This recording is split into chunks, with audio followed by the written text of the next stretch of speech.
Good morning, good afternoon, and good evening to what looks like hundreds of people from around the world. Welcome, my name is Blaine Curcio. I'm Senior Affiliate Consultant at Euroconsult, and I'm also the founder of Orbital Gateway Consulting, headquartered in Hong Kong. I've been covering the Asia-Pacific satellite and space industry for about 10 years, and have spoken at ConnecTechAsia and its predecessors since about 2014, so it's great to be back again this year. And I look forward to having an excellent discussion this evening with some excellent panelists. Before I introduce the panelists, I would just like to highlight that we are accepting questions, and we are going to try to answer as many of them as we can during the course of the webinar. If we cannot answer them during the webinar, we will follow up with you after the broadcast. And with that, I would like to introduce our four panelists on the webinar this evening. So as I said, I'm Blaine Curcio, moderating the panel this evening, and I'm Senior Consultant at Euroconsult and founder of Orbital Gateway Consulting. We have Lon Levin, President and CEO of GeoShare, a subsidiary of Lockheed Martin that develops new satellite and space businesses. Lon has more than 30 years of experience as an executive and entrepreneur in the telecommunications, media, and aerospace industries, including having co-founded XM Satellite Radio. Prior to his corporate career, Lon was a partner in the law firm of Gurman, Curtis, Blask, and Friedman, specializing in space and satellite law. And Lon started his career as an attorney at the Federal Communications Commission, the FCC. The next panelist is Dr. Edmund Kong, the Chief Technology Officer of Measat. As the CTO of Measat, Dr. Kong oversees the company's satellite engineering and operations, spectrum management, satellite launch and procurement, and technology development departments. Prior to that, Dr. Kong was the chief engineer at Orbital ATK for the company's GeoStar 3 product line, and Dr. Kong holds a PhD from the Massachusetts Institute of Technology. Our third panelist is Gil Elizov, the head of products for Gilat. Gil has more than 20 years of experience in the satellite communications industry with various technical positions in development, sales, and product marketing. Gil has spent the last 2 years working as Gilat technical leader in the IFC market based in Chicago, which is my hometown as it were. So happy to see if we can work that into the conversation later on. Working closely with GoGo among other vendors. Previously, he has worked with Gilat on such projects as Mobility, X Architecture, and Total NMS. So we have an excellent panel of, well, 3 esteemed panelists and myself to discuss the topic of 5G and satellites' role in this new world of 5G infrastructure. And so with that, gentlemen, thank you for joining us tonight. And just to set the stage, to define 5G, it's one of the most, I don't want to use overused, but it's a very common phrase nowadays, and I feel like there's a lot of good information, but also a lot of misinformation about 5G. So just to provide a general framework and then get into our first topic of conversation, I think we can define 5G objectively as the next generation of network infrastructure and architecture. It's going to mean faster, low latency telecommunications services in many places. It could also mean lower network costs on a per gigabyte or per gigabit per second basis. The networks are going to be more efficient. They're probably going to be more software defined. However, 5G is not going to involve ubiquitous, zero latency connectivity everywhere, just like the current generation of 4G standards has not meant that there is 4G everywhere. And so with this being the case, as the world moves into this new standard, which I would point out currently covers probably about 1 billion consumers, of which about 70% would be in China, and there's currently about 200 million 5G phones. So we are moving into this world now, it is occurring. And as the world moves into this new standard, what is the best role for satellite industry, and what is the best way for the satellite industry to position itself in this 5G world? And also, if you prefer to discuss, what do you feel your company is doing to position itself in this new world? So we can start with Gil from Gilat, and Gil, I leave it to you. Thank you. When we look into the 5G and satellites, so over the last 2, 3 years, we see an increase of rates in the satellite industry. More modems and more solutions that drive into higher speed rates, looking into the 5G, 4G, but also 5G future that requires more rates. Looking into further into the future, the old NGSO hype in the satellite industry, much more satellites in low orbit, in high throughput, offering a lot of capacity in lower prices. All of that, put it in parallel to the 5G, shows that the satellite industry is ready for 5G. It's getting ready to get this high performance, high throughput, high capability solutions that can be offered in a reasonable pricing over the satellite. Of course, it won't compete in 5G areas as urban. When you look into the suburban areas, I think the satellite industry has a lot to offer today. And looking into the future, as I said, with the NGSO and VHTS satellite, that is going to boom over the next 2, 3 years. All kind of projects, Empower, OneWeb, Starlink, a lot of projects are out there. It offers a lot of high capability, high performance, high throughput solutions, which I think will make 5G and satellite coming together in some areas. So at a very high level, it sounds like you're saying that there's going to be this big increase. Well, there is this increase in consumption of bandwidth in general, and that will continue with 5G. And on the satellite side, we've seen a decreasing cost per gigabit per second and more cost-effective solutions like the constellations and different high throughput satellites, this type of technology, and that satellite is going to become more cost-effective and will be able to address that increase in bandwidth. Is that? Yeah, and also the technology itself. If you look on the modem technology, for example, over the last years, not just SCPC, even TDMA kind of solutions, they are offering a much higher rates than in the past. Looking into the 5G, it's exactly what is needed. So like you said, it's not just low latency is an issue, but also throughputs, and looking on modem like Capricorn class of platform, a modem that can deliver 100 megabit uplink, 500 megabits downlink.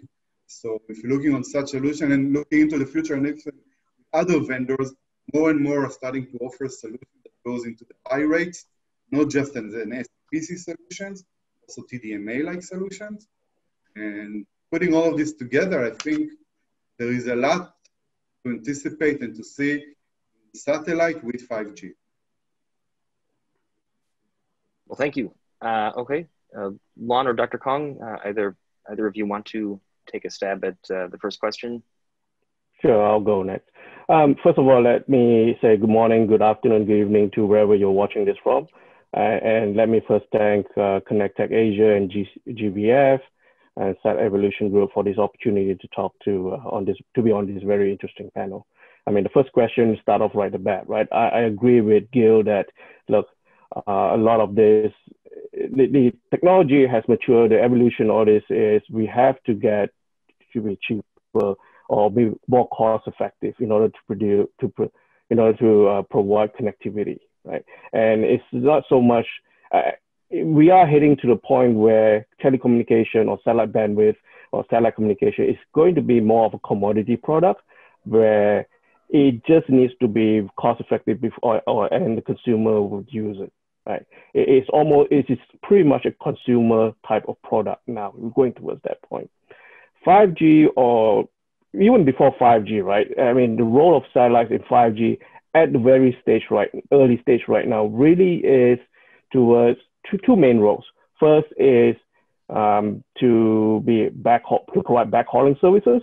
And the second is in the 5G world where you have edge servers out there is to send the same to broadcast that information to all the edge servers for the edge computing, right? That's what satellite is really good for. And in the foreseeable future, or at least in the next 4 or 5 years, that's what the main role satellites will play. So as far as what we have been doing at MEASAT, we've been supporting our telcos the same way that we supported in 4G, and we are doing the same in 5G as well. Now, as you go in the longer term, then the integration of satellite into perhaps 5G or 6G whatever G you're talking in the future, that would need to have a satellite when you design the satellite system with those protocols in mind. But as of right now, I don't think that any constellations or any satellites that we have out there have that, are designed such that to incorporate those 5G protocols in the satellite design, right? So at the end of the day, satellite really has been doing what it does best. Basically, give it ones and zeros, and it just send it back down to the ground, as opposed to being integrated in the whole system.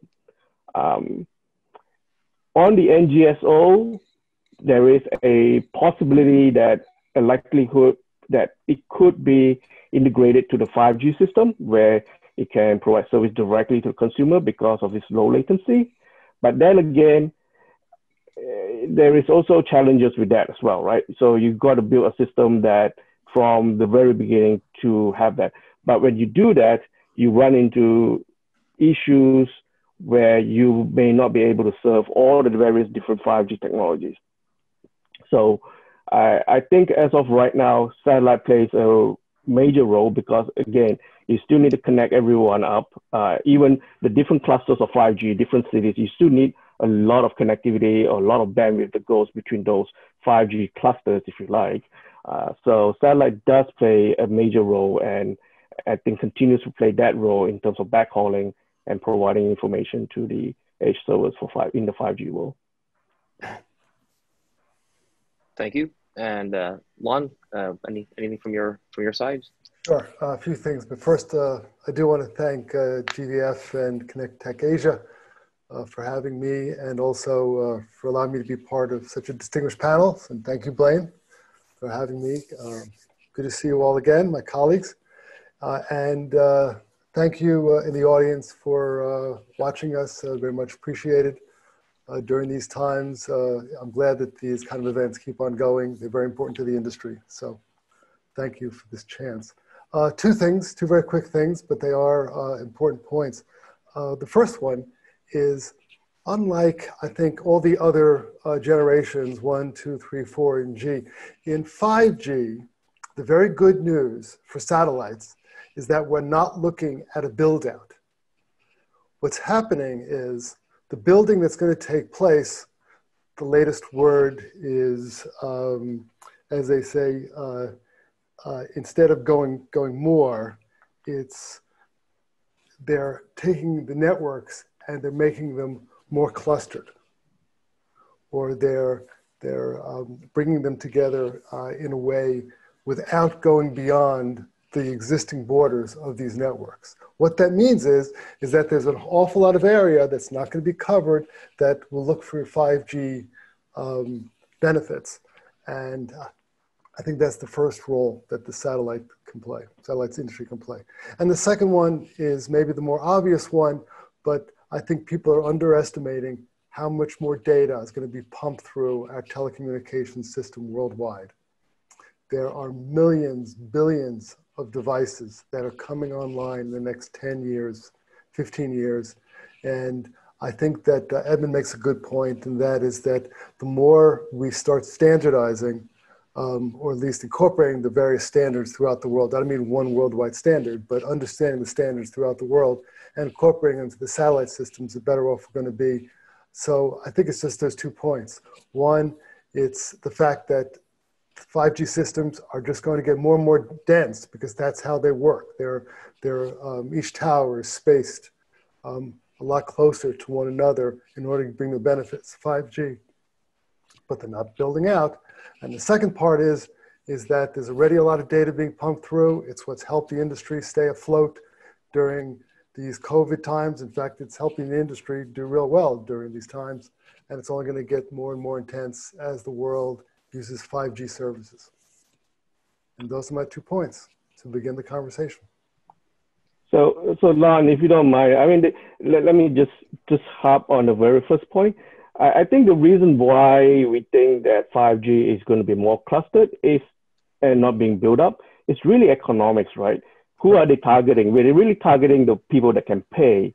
That's what the industry or the telcos are going after, right? It's not so much that they don't want to go out there. If they can make just as good. If the economics present itself to spread it out, they would do that. But really, it's because of economics they decided not to do so and leave those less profitable market to other guys to deal with it, like us, the satellite guys. Right. Right. And I agree with that. I mean, it's all economics. I suppose if money wasn't a factor, they would blanket the entire world. But it's still a big world out there, and I agree with you, Edmund, that it will. They're going to spend the money bringing 5G to the urban and suburban centers way before they're going to start building out. It doesn't make sense to just build out. That was a different model when the vision of having, in particular, cellular radio, mobile communications, mostly on main roads and then secondary roads and then tertiary roads. But that was the idea in those days. Now we have our mobile communications. So what we're going to see is how can we enhance our mobile communications by getting more and more clusters and building a denser system. And at least that's the future for maybe the next 7, 8 years, maybe 10 years. And it's all economics. I agree. Yep. And just to kind of pivot on this point a little bit. So one of the interesting things about the world now is that many things have become much more uncertain. And also just a quick point, Dr. Kong, I will be asking you to reply first. So just a quick, give you a 30, 45 seconds notice. But so one of the world is changing very quickly, a lot more uncertainty. One of the only certainties, I think, is that people are consuming more bandwidth, and that is a long-term trend moving forward. I don't think there's any reversal of that trend. And from a telco perspective, that's an interesting, it's an interesting issue to have. This is, one of the few certainties is that there will be increased demand for their product. And this is happening at a time when satellite operators are getting much more cost effective in what they are able to procure in terms of high throughput satellites or very high throughput satellites. And one of the things that Dr. Kong mentioned during his answer a moment ago that I would like to kind of circle back to is mentioning that you're addressing your telco clients in the same way that you were before. And I take that as that's a fair point. But one of the things that Megasat is also doing, I think, and I would like to ask more about, is the ConnectMe or ConnectMe program, which is a sort of consumer broadband or kind of village Wi-Fi type of program, which is really trying to, I think, address this insatiable increase in bandwidth demand. It's one of the interesting ways that satellite operator is now trying to act in kind of a broadband service provider type way in a country that's not, in North America or Europe. So I guess what would be, the optimal way for satellite operators to address end customers in this world where there's this certainty of increase in bandwidth demand? And I guess, how is that, how do you see that evolving over the next, few years? I mean, there is, so regardless of 5G or not, right? Most satellite operators, Megasat included, our core business is in the video market. It has always been, and even today it is. But what is very clear in the last decade or so, the consumption of broadband in the data market has increased tremendously, right? Especially, you just pointed out, in the North America and Europe, that is what we see. And there's still a lot of people that are not connected, not just not just having very little connectivity, but there's still a lot of places that are not connected today. Right? Even in North America, there's still about 18 million households that are not connected. Right. So we're seeing that, and a few years ago, about 3 or 4 years ago, we had the opportunity to look at our fleet and say, is this something we want to do in Malaysia?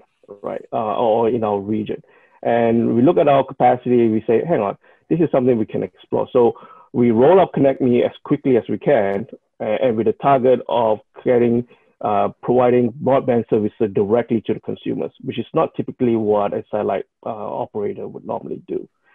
We have some capacity. We say, let's go roll it out as quickly as you can.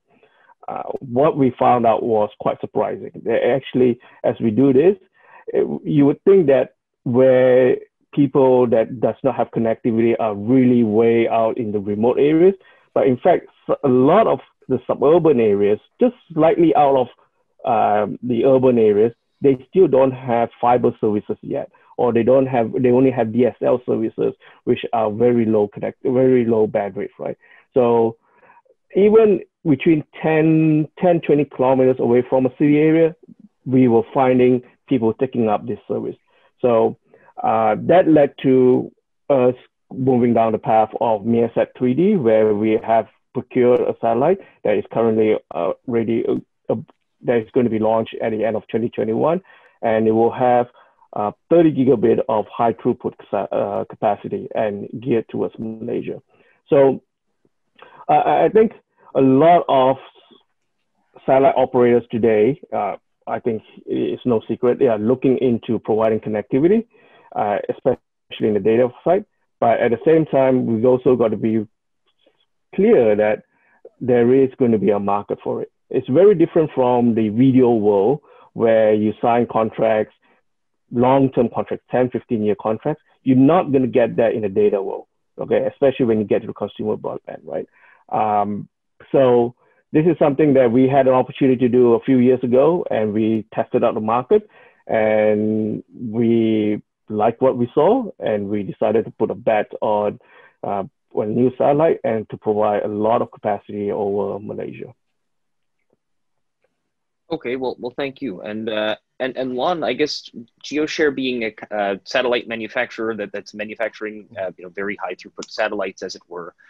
I presume that you are having discussions with both satellite operators and also with telcos about having a piece of a GeoShare satellite. And you feel free to correct me if I'm wrong there, but it would be interesting to get your perspective as from that part of the value chain on this dynamic. Are you seeing more demand from telco type customers? We're seeing more, for sure. We're seeing more interest from the telcos in understanding satellites and working with us. With regard to a fundamental difference in how we're approaching the market as a manufacturer of commercial satellites, there's other parts of Lockheed, but we're talking about the commercial side here. What we have done is to sell not just the satellite. The satellite's important, but it's really selling the whole system. And what that of course includes is, well, simply the ground segment. And to sell them both together is a much more effective way to do it, particularly in the 5G world, particularly when there are going to be standards, there are going to be ways that the system has to perform to make sure that 5G can be delivered the most efficient way. And so it's not just about the satellite, it's now about the system. And I think that's the real fundamental difference in how we're approaching selling our goods, is that it's a systems approach, not just a satellite. Satellite's something we can do real well, but what we can do just as well, if not maybe one of the world's leaders, is our whole system approach. Okay, thank you. And Gil, I guess Gilat's place in the value chain is, if I don't, without wanting to oversimplify, helping to kind of create that interface between satellite operators and the end customer through your equipment. Basically, there's a lot of different things that Gilat does that are like equipment related, helping to bring the capacity that we're launching into orbit down and using it in things that are applications, as it were. Are you seeing a change in terms of the type of applications that you can address with this large increase in capacity and with a lot of new HTS coming into the market? So yes, first of all, it depends on the part of the world that you are talking. There are places when we are just providing the equipment to allow satellite operators to provide a service. There are places around the world where we are higher in the value chain, doing also the service itself and not just providing the equipment. But if I look into what is going on in the world today and how it will be in the future, and connecting a little bit to what my colleague said earlier, we do see the need of satellite operators to get on the ground segment, on the hub, on the data centers, on the NOC, to get more standardized, get something that can be coexisting with the core of a 5G or even a 4G LTE plus. So we see there the need to address things a little bit differently on the backhauling, on the backbone side of the hub, how to connect between the data centers of the satellite, the ground segments of the satellite into the core network, into the internet. And there we are seeing a change and a shift in the way satellite operators and service providers in the satellite world are working. We see more companies moving into layer 2 connectivity over satellite, layer 2 connectivity on the hub side, MPLS, MEF kind of solutions that can integrate into a ground infrastructure that is more standardized, more sharing of the same core with other technologies. It can be 5G, other kind of technologies on the ground. So on the hub side, on the center side, we are seeing a change in those kind of things, as well as other applications that are coming from the remote. But I think mainly, and I think Dr. Edmond referred to that earlier, it's more of a backhauling. Talk about the remote side, the modem side, it's still considered as a kind of a backhauling solution to be able to connect to the center. We see a change in the center. I'm assuming that over the coming years, it will move also to the end, to the endpoint. The modem, we see a change there, but it's not there yet.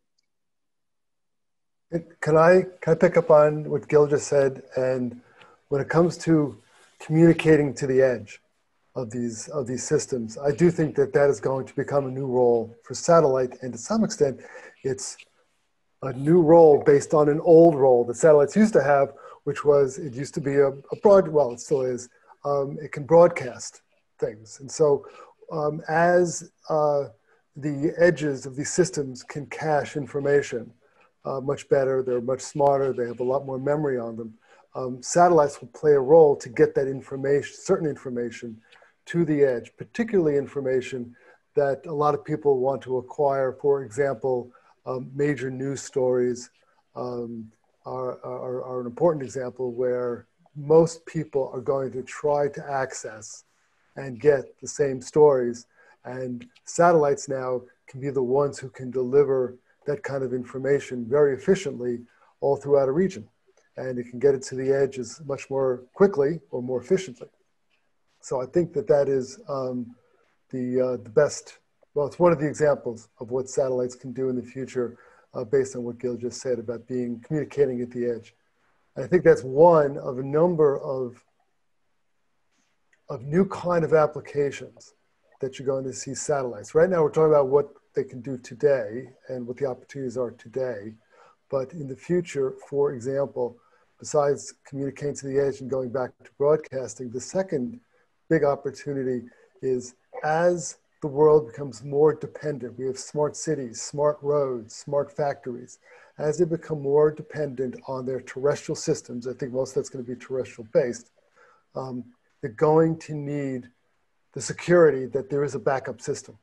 And I think that you'll see satellites being employed and paid to be there in case they have to back up certain critical functions that during any kind of disaster, the terrestrial system cannot handle. We'll see more and more of that as people get more dependent on their 5G smart systems. Thank you. I can add on that, Lon, that you're totally right. We are even seeing the increase now in the need and the demand of having the satellite as the backup infrastructure. We're seeing an increase in that over the last 2-3 years and more demand in that area. Okay, so moving on, and so one of the things that the pandemic has made clearer than ever to governments is the extent to which digital infrastructure is really a utility type of service. It is a lifeline in some cases, literally. And so one of the areas that satellite has done quite well historically is addressing universal service obligation or USO projects to connect the unconnected and to bring better connectivity to especially to developing countries. Are you seeing any additional interest in USO projects as we are getting high throughput satellites coming into the market, or as we're getting some of these, talk of these constellations? And if so, what are some of the ways that you're trying to address these projects, and how do you see this opportunity moving forward for the satellite industry more broadly? So, yeah, I mean, I think most countries, at least the few countries that I know of, definitely have a USP fund, right? In the US, for example, there's definitely a huge fund there to provide connectivity to the unconnected. There's still, like I said before, there's still a large portion of people household that don't have terrestrial services yet or not connected. In Malaysia, similarly as well, there is a USP fund that the telcos are required to contribute to it. So that fund is currently they are being utilized, and telcos are required to provide connectivity, not just where they are the urban areas. They are also required to find solution for those in remote areas. So now the issue that a lot of places that we have right now, especially in our region, in the South Asia Pacific region, is that the capacity that you can get, the HTS capacity or the data capacity you get from each satellite, by the time you go to the different smaller countries, it's very little. For example, in Malaysia, you can only get about 2 or 3 gigabits per second from a satellite, right? And when you have very little capacity, there's very little what a telco can do to provide meaningful services to the entire country. So the telcos have been struggling. They say, look, we want to provide this, but you don't really have a solution. And this is where we started this, the Measat 3D satellite, where we're going to put up 30 gigabit, a lot of capacity. So this represents 10 times more capacity than anything that you can put out there. And we made a bet to put it over on Malaysia, right? And we are trying to get the government or the telcos to have access to the USP funds in order to provide this connectivity to everyone. It is an issue because, especially in this pandemic, well, it has always been an issue, but it's definitely been highlighted where we are given this pandemic situation. A lot of people just couldn't get connectivity, and with a lot of restricted movement as well, physical movement as well, we are really cutting off a lot of people being able to connect to each other. So. For sure, and again, it's really I think the pandemic has been a real reminder that oftentimes internet access can be really a lifeline. I mean, we've seen like things like distance education, like when you have your kids going to school at home full time and you don't have good internet access, you understand very quickly, I suppose, how important internet access is. So it's really it's an interesting time for sure. So Gil or Lon, any perspectives from either of your companies' places in the value chain about the I guess whether there has been increased interest from governments in these kind of universal connectivity programs, and how to address such programs?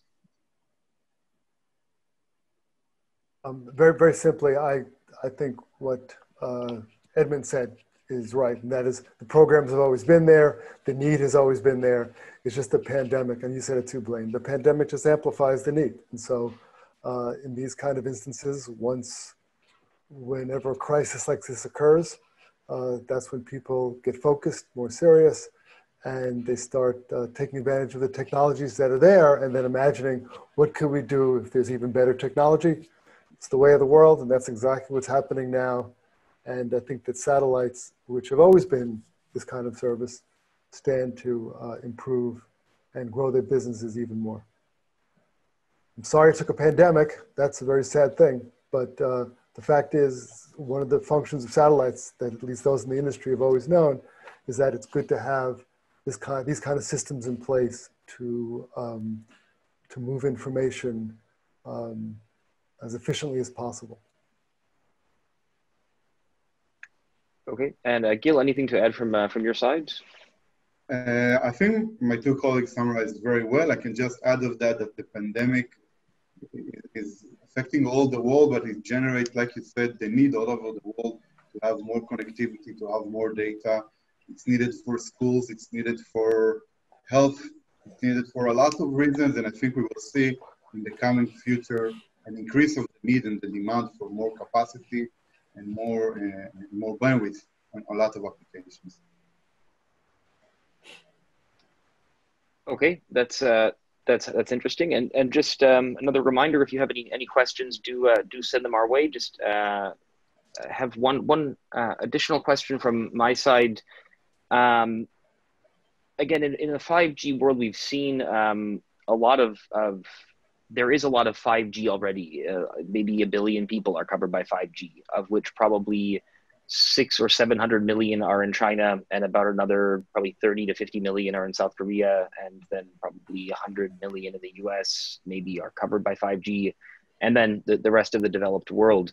And one of the interesting kind of broader themes that we're watching this 5G rollout occur through is the US-China tensions and this sort of splintering of the internet more generally into a kind of US and a Chinese flavor, if you will. And again, if we consider that China is probably the leading 5G country right now in terms of number of people with 5G coverage, and in terms of the companies building the 5G infrastructure, I think it begs an important question, which is, how to avoid getting caught in between these two sides. I suppose this is an interesting time, especially to be in a place like Hong Kong, I will have to say. So I guess with that all being said, a couple of, without wanting to put anyone on the spot in a geopolitical situation, a couple of possible things that I've thought about specific to this panel that may be of worthy of discussion. I don't know about Malaysian telcos, but whether Malaysian telcos would use Huawei or ZTE 5G type of technology? Is that a consideration, I guess, for a company such as Miasat? Or in terms of Gilat, I understand that Gilat has done business in China historically with telcos and also with airlines. Is there a consideration being made here about how to either make sure that you have products that are compatible with both types of systems, or otherwise, how do you see that playing out? So I understand this is a potentially sensitive topic, so I do understand taking a pass if necessary, but is this something that your company is thinking about? The sort of US-China more generally, and also the impact it has on 5G standards, because I think that's really the core of what we're talking about. But I'm more of a macro guy, so I have to ask the first part too. Anyone want to? I can address that from Gilat's side. So first of all, traditionally, and not just traditionally, even our philosophy of our product, of our SkyH2C product, is one platform that does everything. It can connect to any kind of application, any kind of satellite, any kind of solution. And as of that, we have system deploys in China, like you said. China Sat 16, the system that deployed with Gilat platform, the SkyH2C platform. Same platform that you are using, for example, you mentioned at the beginning that I was for a period in GoGo in Chicago. It's the same platform that you're using with GoGo in Chicago. It's the same kind of platform. We don't see issues with that, mainly because we are backhauling solutions in most cases. Even on the IFC solution like GoGo, it's a backhauling at the end of the day. It's connecting, just providing a connection from the tail to the ground. Same goes when you go to China, the same kind of solution. So we don't see issues with that. We are working with ChinaSat and we are working with American companies for years. And we are managing to do that, keep doing that. I hope it answered the question. No, thank you. I appreciate that perspective. Yeah. And it will be interesting to talk about the Chinese IFC market at some point. I'm sure you have some interesting thoughts on that. Yeah. So, Lon or Dr. Kong, any? Yeah, so in Malaysia, as far as using Huawei technology or US technology, Malaysia doesn't have one preference over the other. I know that our telcos would use Huawei. That's not an issue at all. But as far as Miasat supporting whether we Huawei technology or Huawei equipment or the US equipment, I think as a satellite operator, we have to remain agnostic to what technology being used. we cannot lock ourselves into a particular path.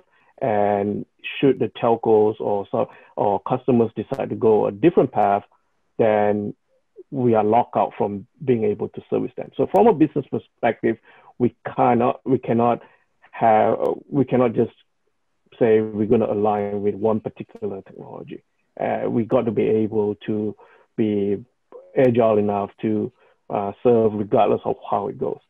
And at the same time, also, I think that not just satellite, as far as consumer is concerned, as far as you and I are concerned, we cannot buy. We are to the point where today we can take our phones and go anywhere in the world and use it.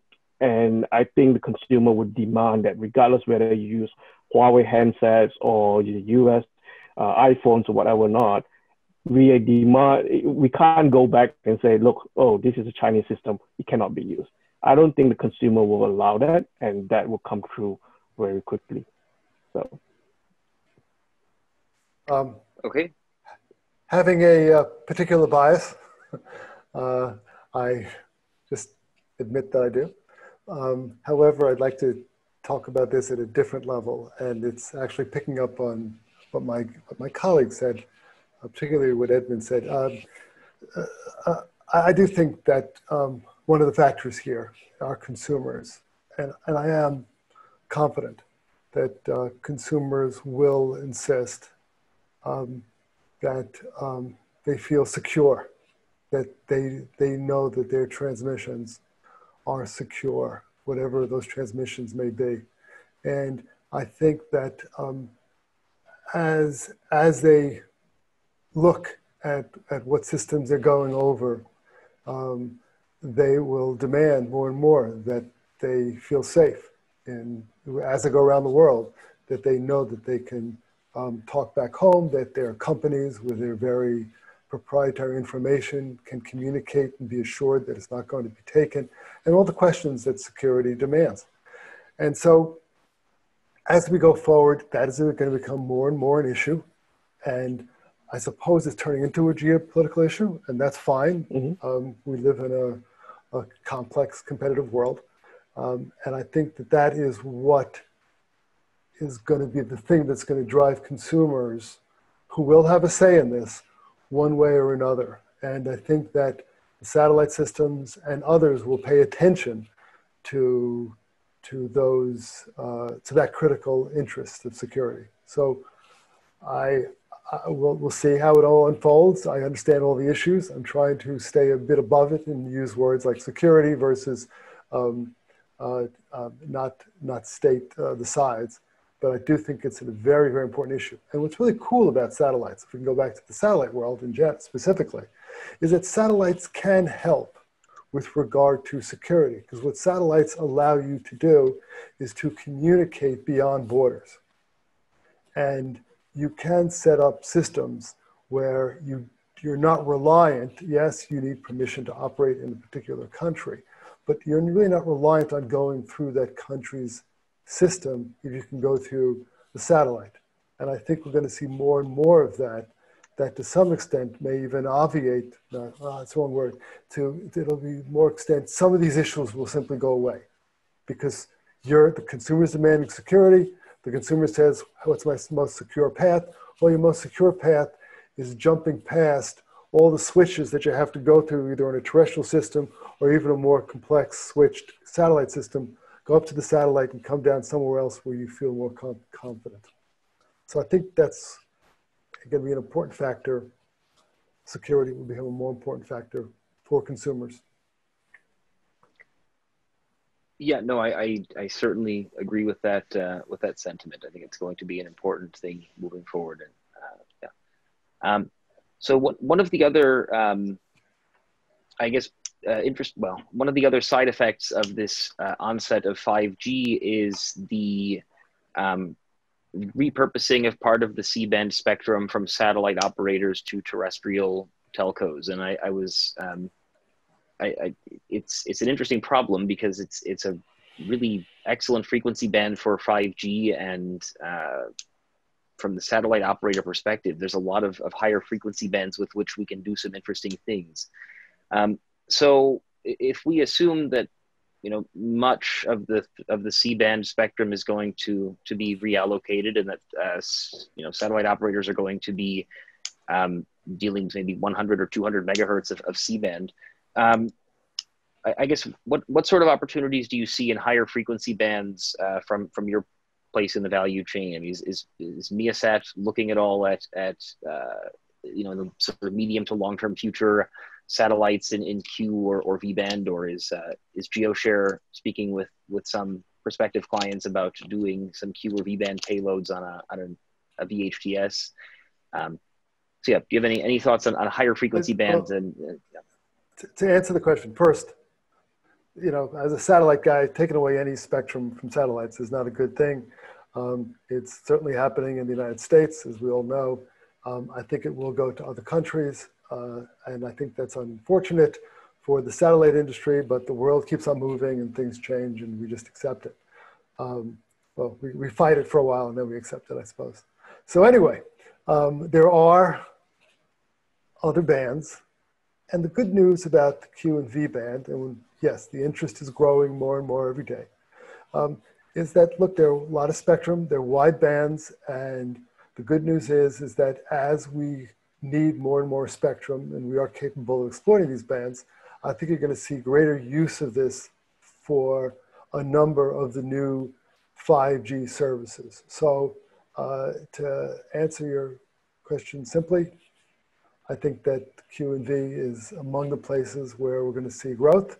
There's a lot of spectrum there that's being offered to the satellite industry, and I do think it's going to be exploited by the satellite industry pretty quickly. Okay, thank you. So so I'm going to touch a little bit on what Lon just said there, right? The assault on spectrum by 5G is just, from our perspective, it's just it's very threatening to the whole industry, right?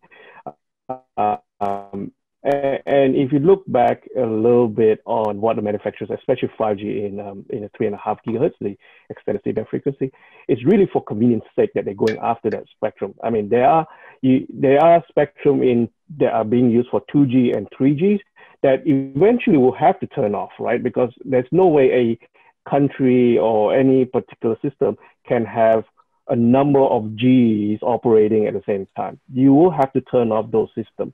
When you turn them off, you have spectrum available. But to make things easier for the manufacturers is, look, what is the easier thing to do is, everywhere else is using 3.5 gig for extended C-band.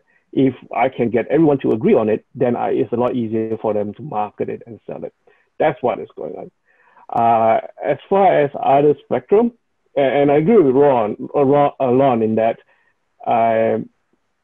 we fight it, we continue to fight it, but the economics is such that it is definitely more economical, not economical, as in the economics and the value in getting a terrestrial service in 5G is just so much exceeds what you can get from a satellite using that spectrum, right?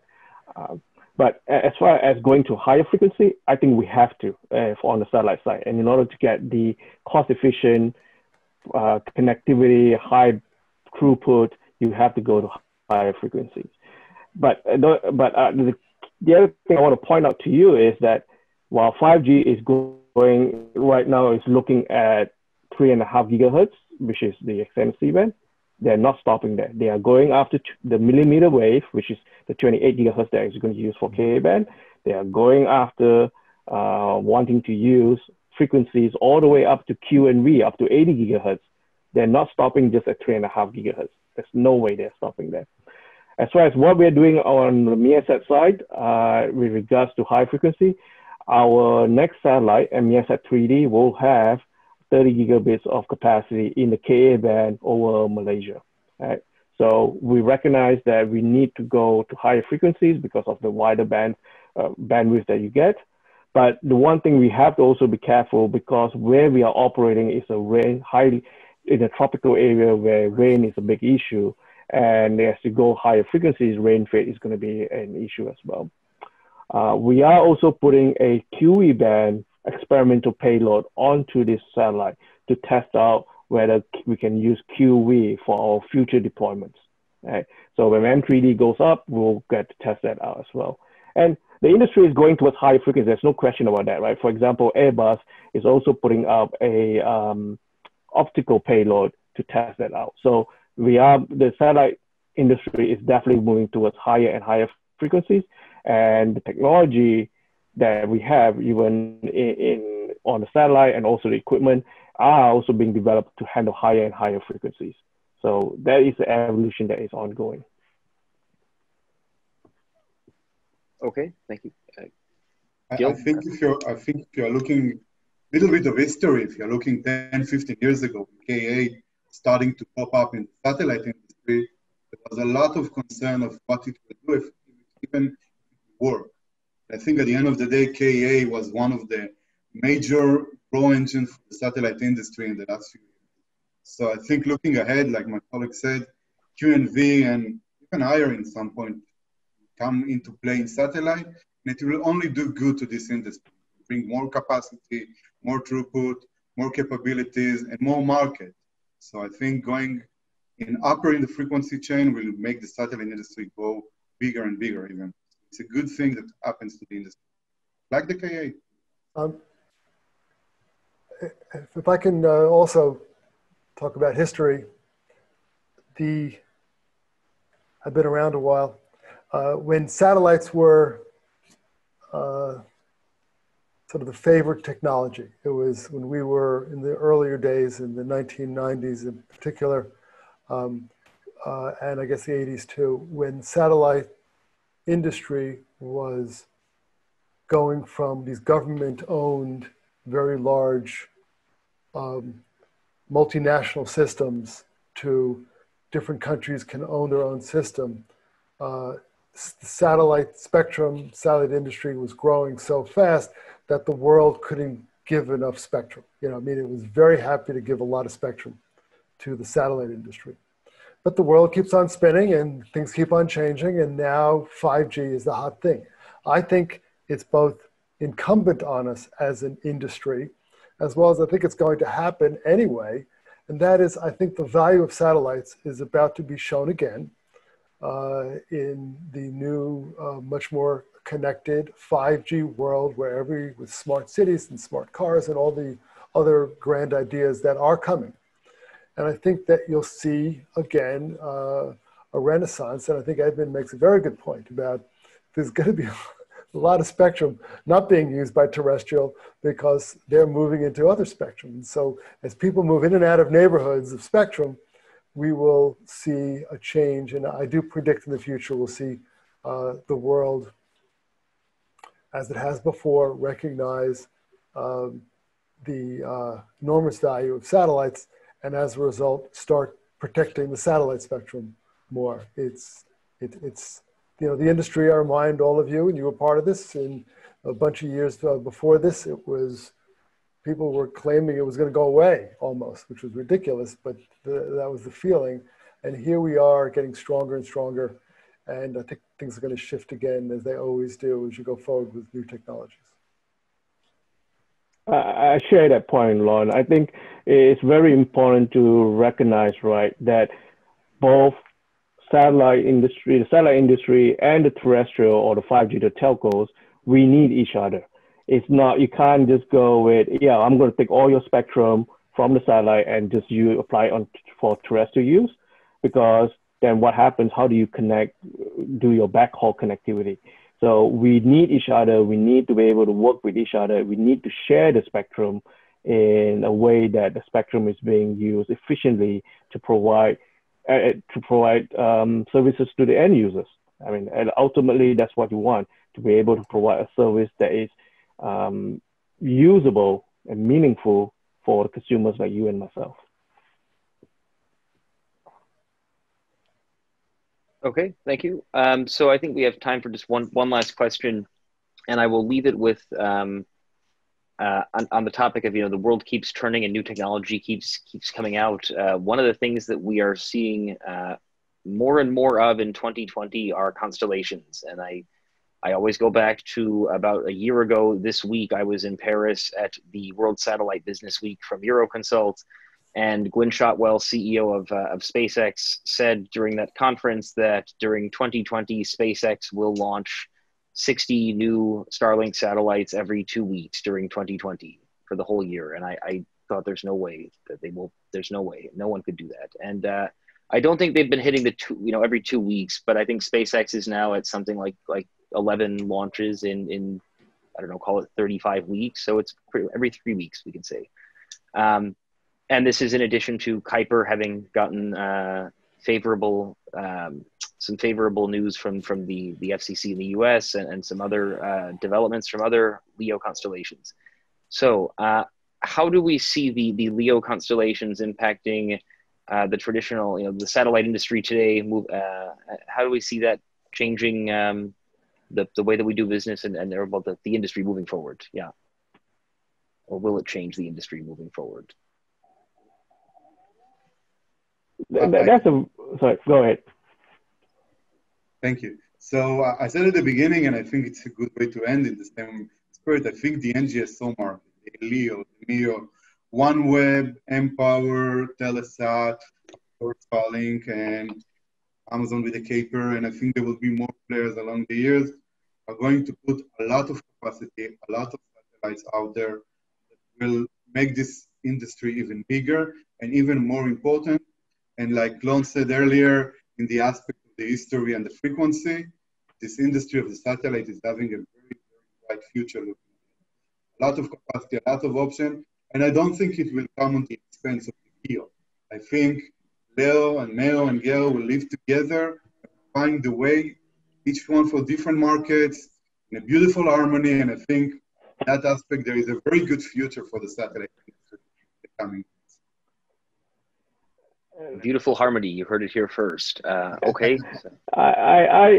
I would tend to, I'm sorry, but I have to disagree a little bit on that.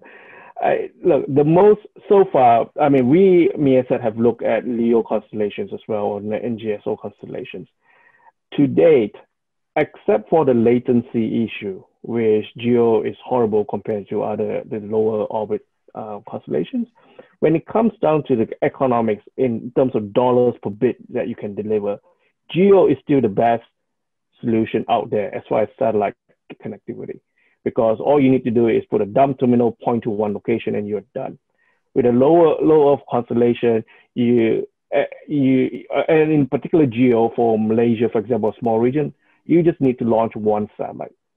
For LEO constellation, any constellation that you talk about, anything that you talk about, it starts with a B. It starts with a billion, and it's not only just one; it's multiple billions. Right? And you can't just say, I'm going to launch 3 satellites and provide connectivity, because you cannot. You've got to pretty much get the whole constellation up there. So it's a very high cost system to put out there. So I tend to see, I'm seeing, I mean, and you have a couple of companies that have gone under. OneWeb is now trying to get out of bankruptcy. LeoSat is gone. And while there is Project Kuiper, but that is being funded by a billionaire, he can just throw in $1 billion a year and it doesn't even make a dent in whatever they're doing. The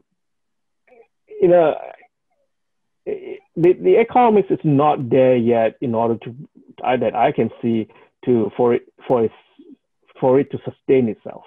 That's the issue I see with constellations right now.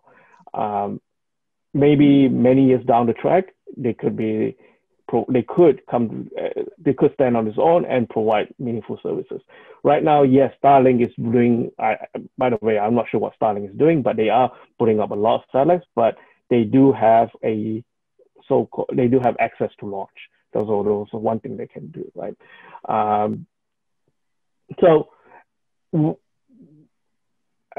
Can LEO, I think one of the things that you got to look at is whether the constellations can survive in the next 4 or 5 years. That is to remain to be seen. But if they do come around, me as Sat is happy to work with whoever it is and try to provide that service. But it's a very niche market, right? The only advantage you're looking at is latency for them, and perhaps security. And and geo, I think when it comes to economics, is still probably the best out there to provide that service right now. First, Blaine, I want to congratulate you. It took you to get to the last panel to use the word latency. So I was waiting for this the whole time, and finally, here it is. And if I can just focus on latency, naturally, Go ahead. The reality is that so many of the applications, for example, smart cars, they're not going to use satellites. Okay, when we're talking about latency, the first thing we're talking about are the kind of latencies that are mean the difference between life and death. And no one's relying on any of these satellite systems, LEO, MEO, GEO, when it comes to the extraordinary speeds that you need for example, smart cars. The other, or the autonomous vehicles, not even smart cars, autonomous vehicles that have to get information as quick as they can, as fast as they can. And that's really smart grids and smart roads, and that's what's going to happen. And yes, satellites will be there to back it up. Satellites will be able to send a lot of information to cars, diagnostics, billing, software updates. I think that's what satellites are going to do in the world of, for example, autonomous vehicles. But when it comes to the instantaneous communication and dealing with latency, it's not satellites, ever. And it's just the distance doesn't allow for it. And unless we get beyond physics, that's what's going to happen. Now, when it comes to whether it's LEO, MEO, GEO, I'm going to try to stay somewhat agnostic and say that I think it gets to Edmund's point, who I almost always agree with, and that is it's economics. And it's going to come down to what makes the most economic sense to deliver all these other terrific services that satellites can deliver. The other issue that we're really not talking about much is that these LEO systems are relatively enclosed proprietary systems, and they also need an awful lot of development on the ground. And they can do it, and they have the money, but designing and building exclusive terminals, that's an awful lot of effort. And you got to get millions and millions out there to make these systems economical. And I think that's an even greater challenge than it is just to launch these duplicate satellite systems. Be able to send all those types of devices into the market as quickly as they're going to need to make their economics work, that's the challenge. Can they do it? These are very resourceful, wealthy people, at least the billionaire sides. So, I think we're going to see some happening, but it will be interesting to see if it's about economics or about other reasons why these systems are coming to be. And if that's the case, we'll all work together anyway. And that goes to my other point of, I think satellites will have a renaissance, more spectrum will be needed. We're going to see more spectrum being put into satellites over time. So that's in general a good thing. I just want to really focus on the latency point because I don't think it's about latency when it comes to any of these satellites, because I think that people will, I don't think latency is a critical thing when it comes to, for example, messaging. People will put up a messaging now, whether you can communicate easily to a phone from GEO versus LEO, that is a separate issue and an important issue. But that's not about latency. That's more about being able to communicate to a small device. And although I think GEOs get better at that, it may make more sense with MEO or LEO. But I don't think latency is not the distinguishing factor. That's my point. And just on the point on economics, right, on the LEO constellation. The other thing that with the LEO constellation is, in order to bring out the cost, the dollars per bit, you got to be able to sell your product everywhere in this world, not just your key market areas, right?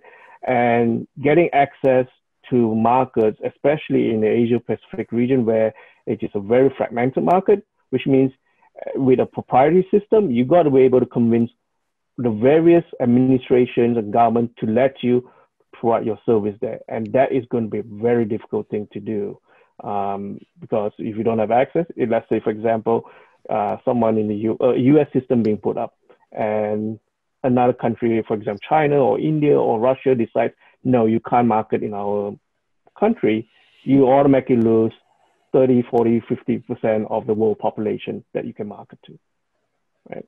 So that is also another consideration. Indeed, and there's a whole lot more to unpack there, but that will be for a later webinar at a different time. But in the meantime, thank you very much, everyone, for your time. It's been a really interesting discussion. Just a couple of housekeeping points. A recording will be available soon on the GVF website, gvf.org. And as I said, we will try to post answers to any questions we have that we've had to leave out. For future GVF webinars, visit gvf.org. The next is on the 8th of October at 3 p.m. UK time, 10 a.m. Eastern time, a regional perspective on C-band, the next battleground. Until then, goodbye and good night, and thank you all.